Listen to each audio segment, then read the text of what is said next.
buenas, os damos la bienvenida un día más a esta sección de entrevistas creada por la editorial Editatum. Yo soy Ángela de Toro y hoy voy a tener el placer de entrevistar a Eduardo Montagut, autor que ya estuvo con nosotros hace unas semanas hablando de su primer libro, El Guiaburros, episodios que cambiaron la historia de España, y que vuelve porque nos va a presentar su nuevo libro, que se llama Guiaburros del abrazo de Vergara al bando de guerra de Franco. Muy buenas, Eduardo, ¿qué tal? Hola, ¿qué tal? Pues un placer siempre estar con vosotros. Pues mira, cuéntanos, para aquellos que no pudieron ver la primera entrevista, cuéntanos qué has estudiado, a qué te dedicas. Bueno, pues yo estudié Historia en la Universidad Autónoma, soy doctor por Historia Moderna y Contemporánea en esa universidad, ya en los años 90, aunque la carrera acabé en los 80. Soy profesor de secundaria en la Comunidad de Madrid, un instituto de Alcalá de Henares, y soy historiador y me dedico en los últimos tiempos más que a la investigación, que debería volver a la divulgación de la historia en la prensa digital, en los medios y escribiendo para Guiaburros. Que ya te has animado a tu segundo libro. ¿Cómo ha surgido esta idea? Bueno, pues es otro encargo de la editorial, parece que estaban contentos y entonces estuvimos hablando de los temas, hubo varias ideas y al final surgió este libro. Porque tu pasión por la historia viene de siempre. Sí, desde muy pequeñito, es una pasión. Me han gustado muchas, me gustaba la biología, me gustaba la literatura, la filosofía, pero la historia es una pasión desde la infancia, ni tan siquiera es desde siempre, no sé, quizás la curiosidad. Es difícil. Hay veces que pienso que por qué la historia en otras cosas, ¿no? Uh-huh. Pero me gusta y además es una pasión que se ha mantenido en los años y es factura, es decir, que siempre te aporta cosas y conocimiento. Del abrazo de Vergara al bando de guerra de Franco es como has titulado tu segundo libro. ¿Por qué le has dado este título? Bueno, los títulos tienen que ver fundamentalmente con dos razones. Hay una razón que está vinculada a lo mediático.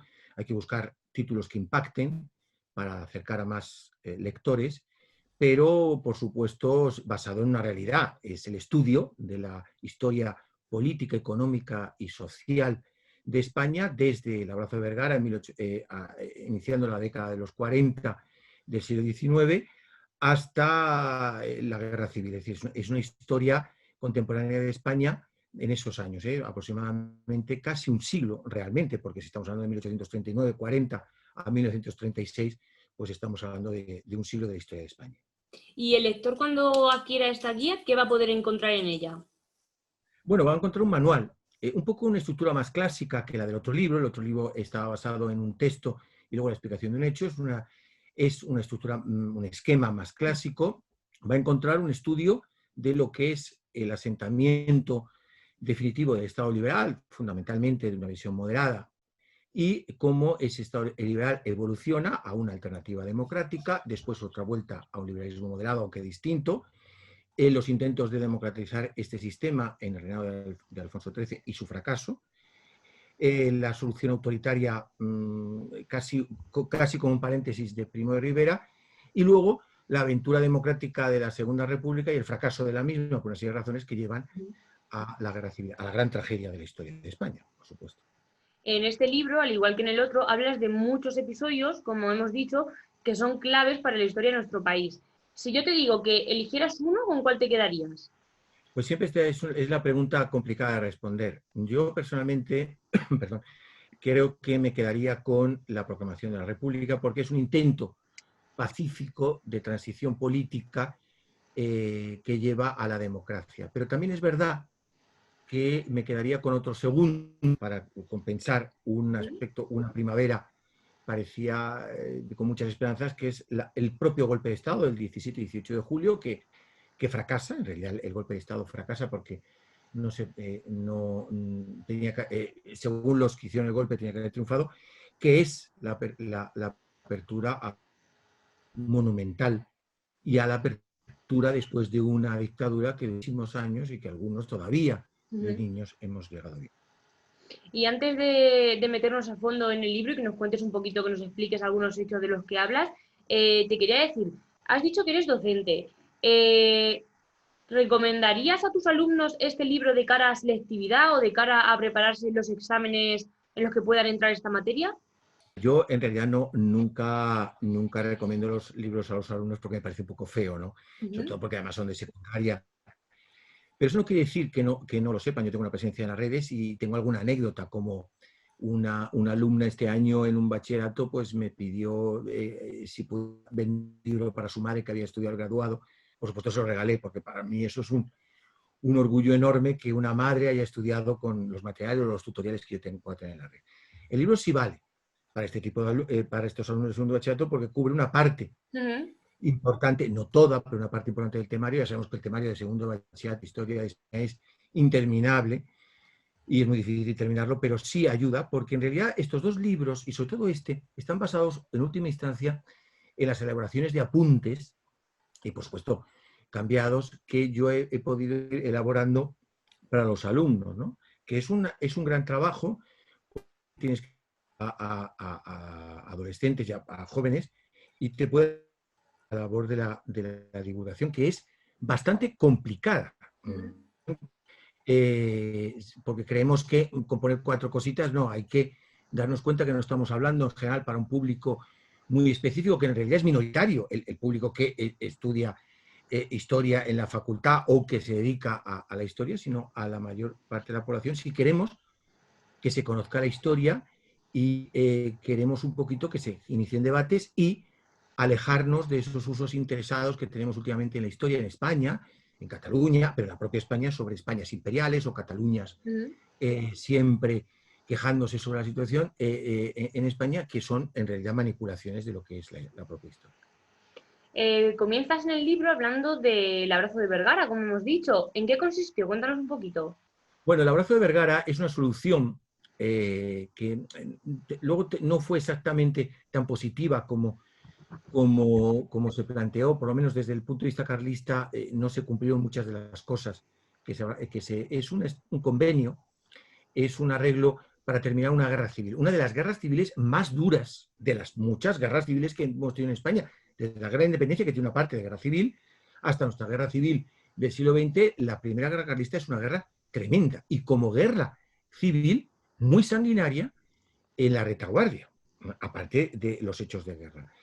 Ese abrazo está motivado por la necesidad, aunque estaba claro que el carlismo ni tan siquiera fue en el propio abrazo de Vergara. El carlismo ha tenido un desarrollo histórico muy grande hasta el siglo XX, por lo menos hasta la transición, y pretendía solucionar el problema sin grandes represalias e intentando incorporar. Pero no todos los carlistas estuvieron de acuerdo. La guerra continuó un poquito en el Maestrazgo con el general Cabrera, y pretendía un poquito pues, solucionar esa guerra sanguinaria, una guerra tremenda y compleja. ¿Y te ha costado mucho simplificar estos hechos para dejarlo todo en esta guía tan concreta? Sí, este es el gran problema que yo tengo. Yo no estoy dotado para el resumen, estoy dotado para la brevedad. Y eso me pasaba como alumno, hacía exámenes interminables o en la facultad o en el instituto. Pero la propia elaboración de la tesis me obligó, de mi tesis doctoral en los años 90, principios de los años 90, a resumir, y después el trabajo con los alumnos. El trabajo con los alumnos hay que hacerlo. Y entonces, en realidad la editorial, Editatum, establece para que Burros te dan una enorme libertad. Esto hay que resaltarlo. Yo soy responsable de todo lo que se ha escrito ahí y nadie me ha dicho nada de lo que tenía que cambiar. Pero el único requisito que te ponen es un tope. Es verdad que fueron un poquito más laxos en este libro que en el anterior, porque yo ya no podía más. Pero es lo único que te piden. Es lógico por otra parte. Entonces, esto es un ejercicio que viene muy bien. El escribir, elaborar, quitar, podar y pulir es un ejercicio que viene muy bien para intentar llegar a más gente. Y a mí personalmente me ayuda mucho, a pesar de los años que tengo, en seguir intentando resumir. Claro, porque es que hay que recordar que son guías en las que de forma breve se explica algo en concreto. No son de tipo narrativo como tal, un libro de 300 páginas, no, son 100, 130 aproximadamente como mucho, y ahí te explica todo resumido y para que el lector pueda encontrar en esa guía lo que de verdad quiere buscar sin irnos mucho por las ramas. Así que la verdad que has sabido simplificarlo muy bien. ¿Y qué te iba a decir? ¿Qué importancia, si quieres, vamos a ver un tema que me llama a mí la atención de lo que has escrito, qué importancia tuvo la modernización socioeconómica de España? Que es algo de lo que hablas en el libro y creo que todavía tiene algo de valor, ¿no? Sí, yo en principio había planteado un libro de historia política y me di cuenta que, bueno, como buen historiador y de la escuela que yo pertenezco, pues si no estudiaba esto, no podíamos entender nada.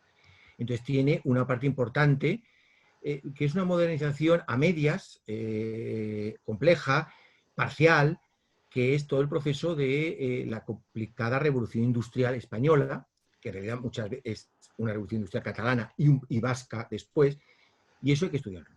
Hay que estudiar cómo es cambios económicos en la agricultura, la desamortización, los intentos de modernizar la agricultura, los transportes, el ferrocarril, que es un tema muy interesante. España desarrolló un ferrocarril bastante grande, es decir, no pensemos que en España el ferrocarril se quedó en algo muy pequeño. El problema fue precisamente que fue demasiado grande para el poco desarrollo económico que tenía, que ese es otro problema, que nos recuerda algunas cosas que ocurrió después si salvamos las distancias, ¿no?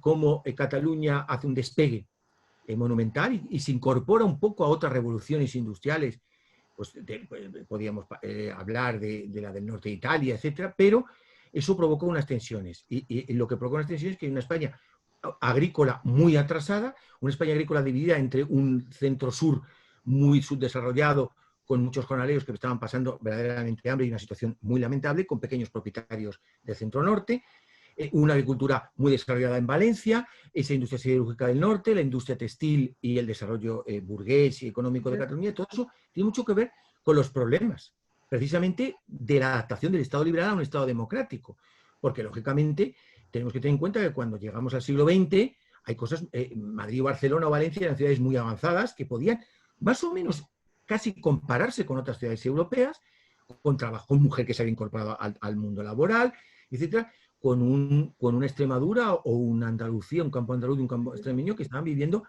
pues casi 200 años detrás, ¿no? Y todas esas tensiones, si no se explican, si no se estudian, no entendemos las dificultades políticas que se dan en España, con una oligarquía, por ejemplo, agrícola muy atrasada, con un empresariado distinto, en realidad con un movimiento obrero socialista en unos lados y un movimiento obrero anarquista en otros, además con propias tensiones internas. Todo eso hay que entenderlo, lo social y lo económico, si no, no podemos entender la historia de España. La historia de España no pueden ser solamente constituciones, gobiernos, revoluciones, revueltas, hay que estudiar eso. Por eso aparece muy al principio del libro ese intento de análisis. Seguido de esto, y algo que también has nombrado en tu explicación, es el Estado liberal. ¿Cómo marcó esto a España?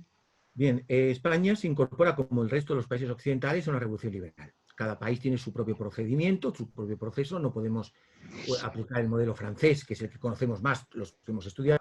Y el modelo español es un modelo complicado, es un modelo difícil, porque hay poca burguesía, porque es muy débil, porque el pueblo no está por la labor de esa revolución liberal, porque tampoco entiende qué le puede beneficiar la revolución liberal, con unas fuerzas que no quieren mucho el cambio, muy importantes, el carlismo, pero el carlismo, y ese proceso que nace en la guerra de la independencia, aunque aquí no lo estudiamos, las Cortes de Cádiz, etc., es un proceso muy complejo que, fijaos, si decimos que aparece con la guerra de la independencia y más o menos lo vemos asentado en la década de los 40, 50 del siglo, estamos hablando de medio siglo de muchos vaivenes.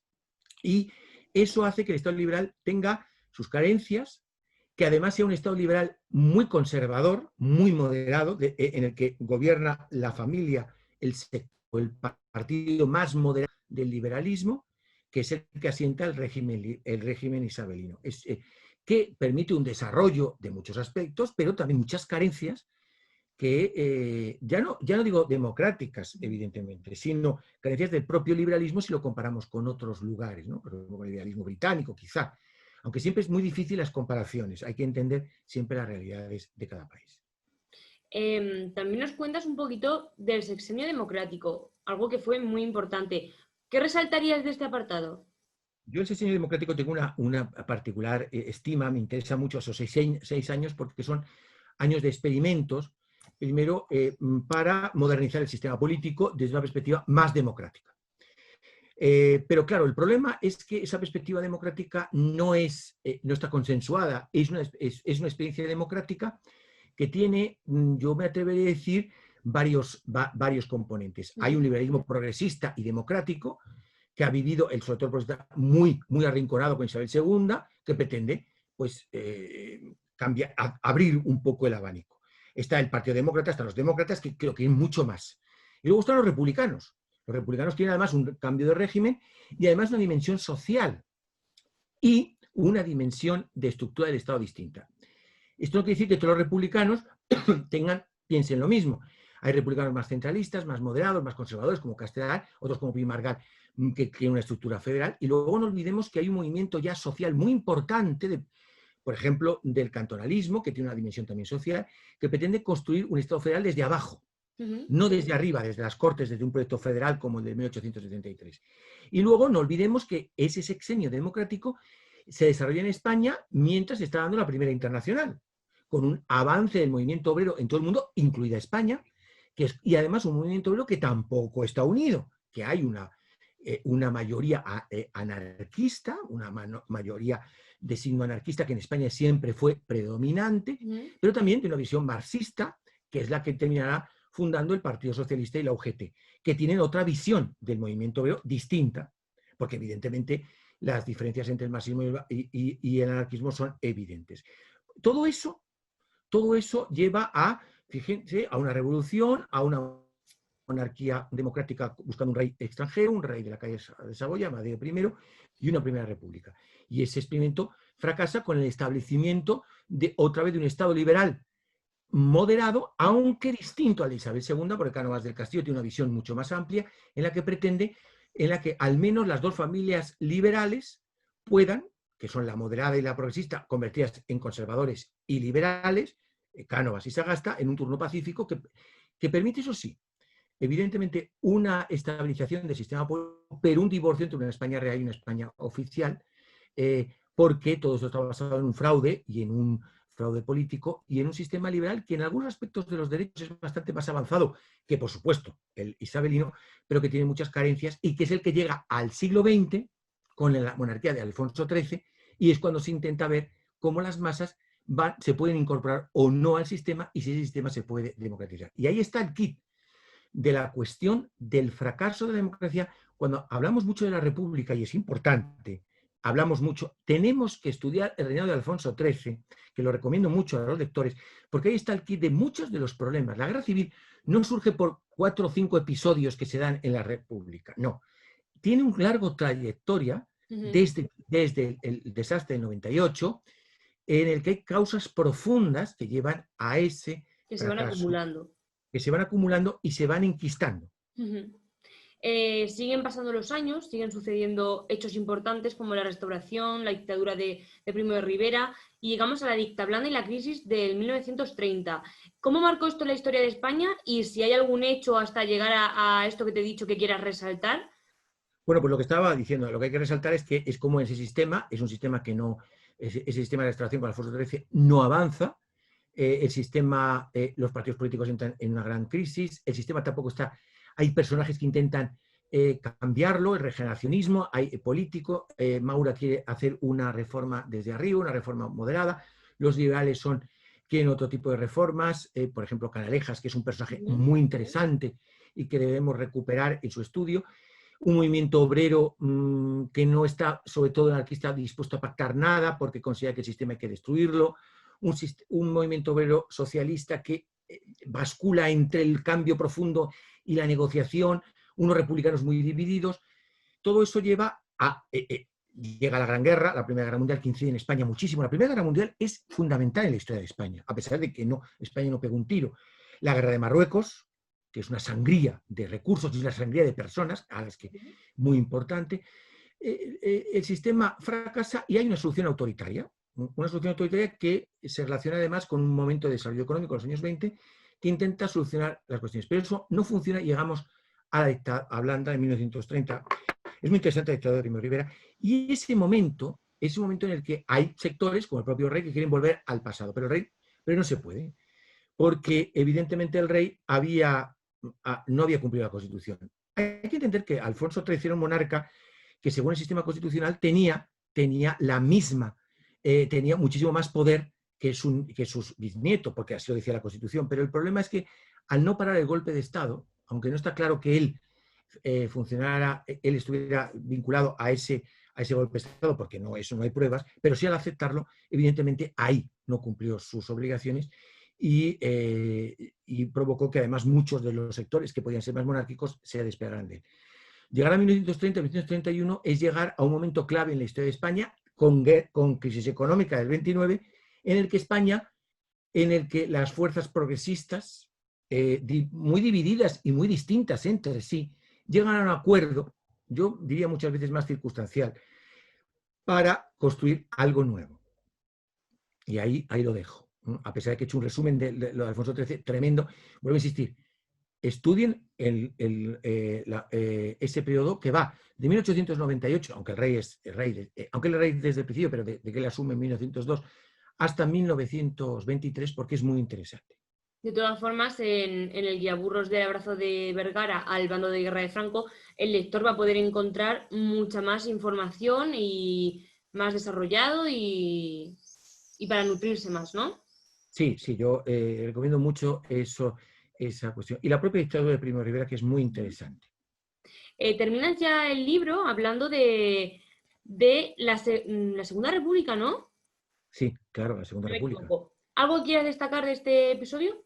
Bueno, la Segunda República es un episodio, bueno, más que un episodio, es un momento fundamental en la historia. Y es esa apuesta democrática, una apuesta democrática con sus defectos, con sus errores, pero que está defendida por grupos muy distintos.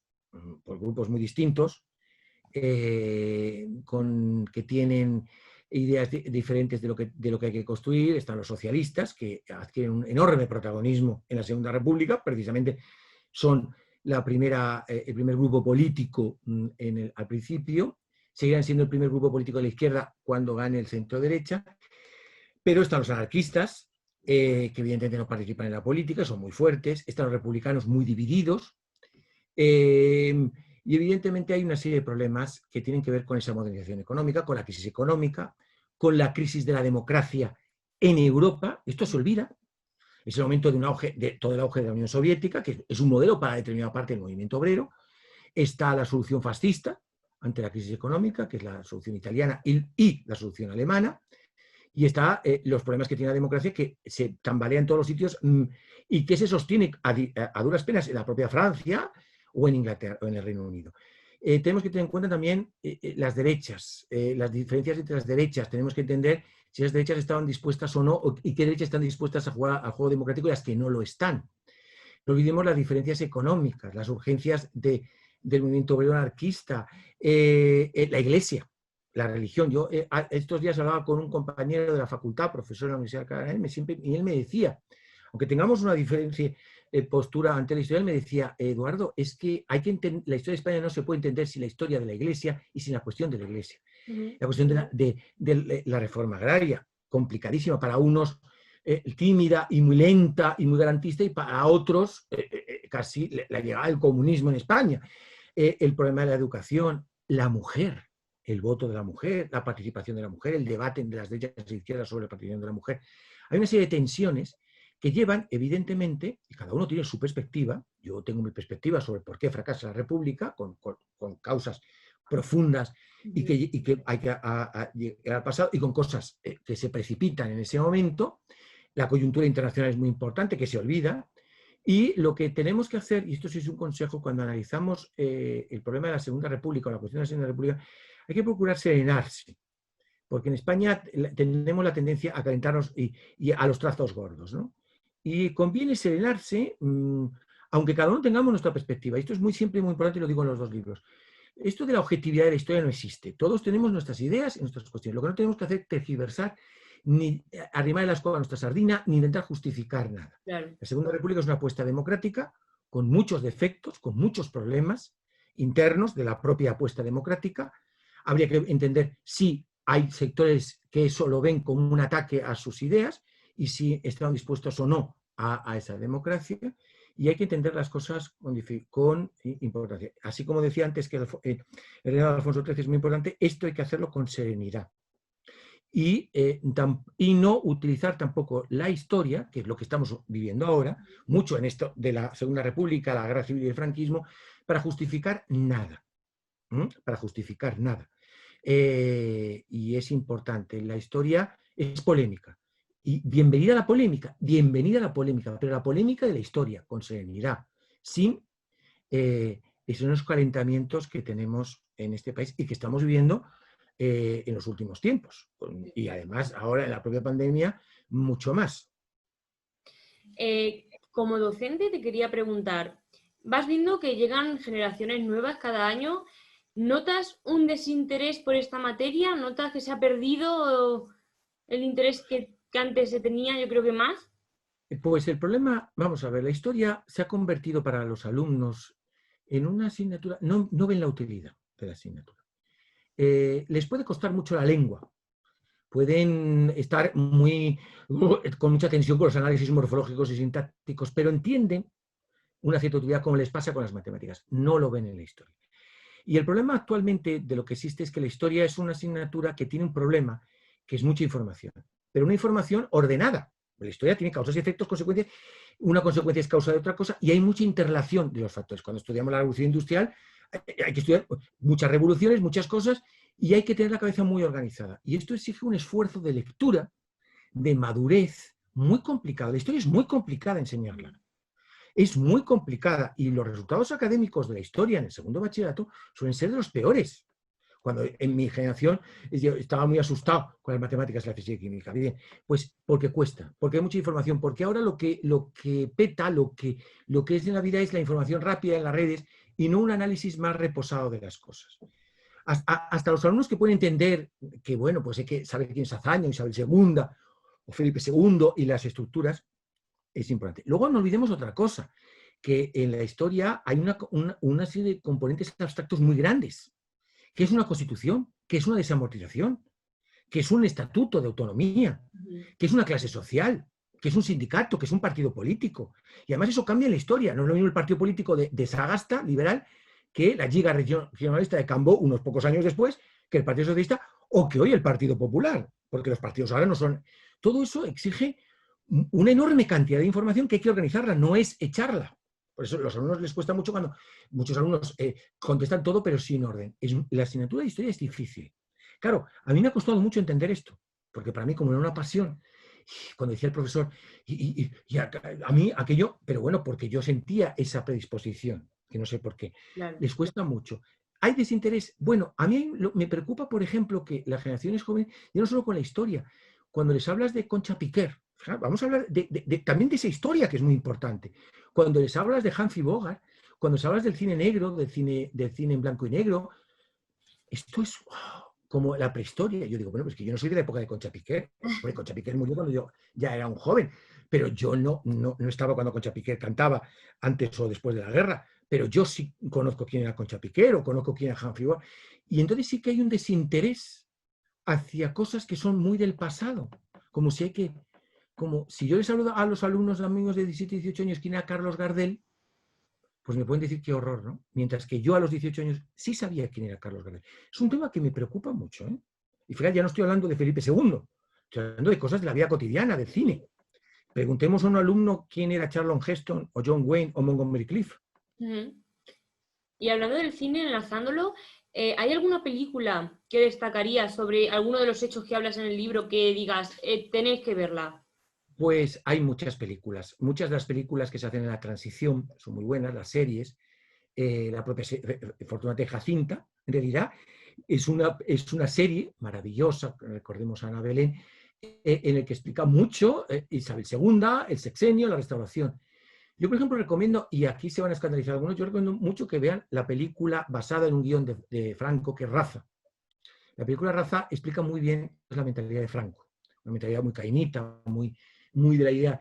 Es una película que yo la vi en aquellos momentos en los que él sacó mucho cine en la televisión.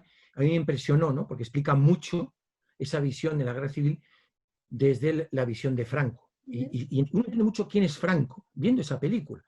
Ahora, mucha gente de izquierdas me dirá, qué horror, Eduardo, ¿cómo va? De todo lo que te ha preguntado, de lo que pues sí, porque es una película, hay muchas series, hay películas, está la de Amenábar, lógicamente también está sobre el inicio de la guerra, hay muchas películas, a pesar de que España tiene que hacer un esfuerzo mayor para hacer más cine, un poco aprendiendo de los británicos, ¿no? No de los americanos, sino sobre todo de los británicos. Pues Eduardo Montagut, muchísimas gracias por esta entrevista. Recordarle a los lectores y a quien esté viendo este vídeo que estás muy activo por redes sociales, haciendo una labor de divulgación de historia en periódicos, ¿no? Si quieres, Sí. El Obrero, ¿no? ¿Era? El Obrero, ahí donde yo tengo una vinculación, pero en otros periódicos, tengo una página web, porque creo que la divulgación, me ha gustado mucho esta pregunta, la divulgación es muy importante. Mira, cuando yo escribo historia, o mis amigos me decían, cuando escribo historia de investigación, que es claro, a eso hay que hacerlo, ¿a quién llegamos? Llegamos a los interesados. Y entonces hay que llegar, y no confundamos divulgación con vulgarización, con los anacronismos.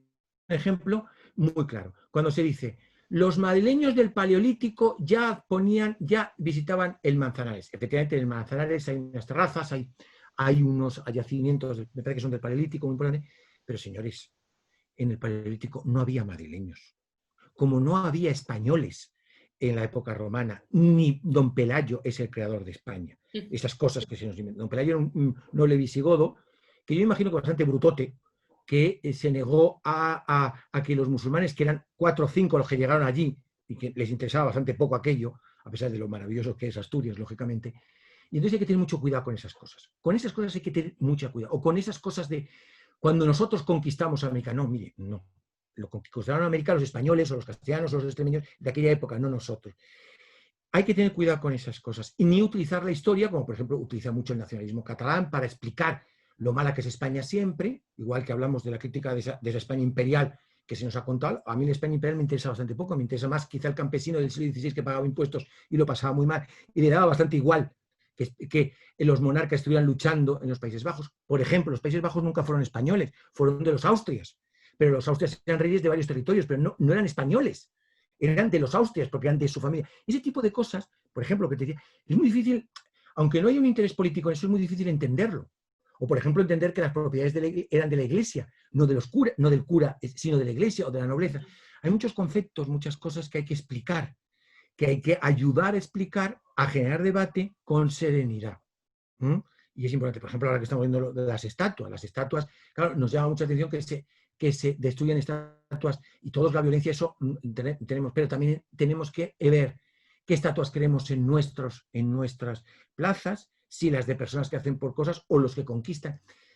Hay que ser siempre crítico y hay que ver las cosas y aprender y reflexionar. Y cada uno tener sus ideas, lógicamente, y eso es muy respetable, nada de pensamiento único, pero con serenidad, ni lanzarnos la historia. Y esto lo hemos visto, por ejemplo, ya te digo, en Cataluña cuando se habla de eso, pero muchos catalanes olvidan que gracias a la unificación que hizo Felipe V, Cataluña pudo comerciar con América y hacer una acumulación para la revolución industrial. Eso se olvida. Es verdad que se acabó el catalán y muchas leyes y mucha organización política, sí. Pero cuando se reivindica eso, se están reivindicando organizaciones políticas del antiguo régimen, con muchas desigualdades. Es decir, hay que tener siempre mucho cuidado con estas cosas. Aprender historia, leer y disfrutar. La historia es apasionante para conocer el pasado, para entender el presente, pero sobre todo para construir el futuro. Sobre todo para construir el futuro. Gracias. Pues como tú has dicho, le vamos a recomendar a nuestros lectores que lean tu libro, que se llama Guía Burros, del abrazo de Vergara al bando de guerra de Franco, y que se puede encontrar en cualquier librería, en las mejores librerías y en la página de www.guiaburros.es. Muchísimas gracias, Eduardo, por esta entrevista y a ver si nos vemos pronto, que eso significaría que ya tienes tu tercer libro. Qué bien. Muchas gracias.